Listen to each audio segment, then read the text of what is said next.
సజ్జనుల మంచివారి స్నేహం ఎలా ఉంటుందో, దుర్జనుల చెడ్డవారి స్నేహం ఎలా ఉంటుందో చెప్పే ఈ అద్భుతమైన పద్యం విను.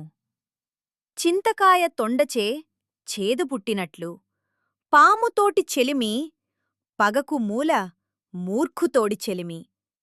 మోసంబుదెచ్చురా విశ్వదాభిరామా వినురవేమా.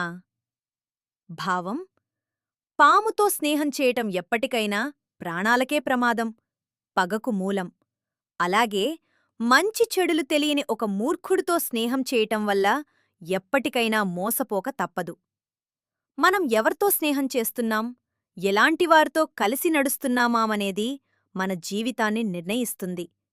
జీవితంలో మంచి స్నేహితులను ఎంచుకోవడం ఎంత ముఖ్యమో వేమనగారు ఇందులో చాలా స్పష్టంగా చెప్పారు. మన వేమన శతకం ప్రసిద్ధి పొందేలా చేద్దాం. మీ అందరి ఆదరణ నాకు చాలా ముఖ్యం. దయచేసి నా ఛానల్ని సబ్స్క్రైబ్ చేసి వీడియోల్ని లైక్ చేయడం ద్వారా మీ సపోర్ట్ చూపించండి.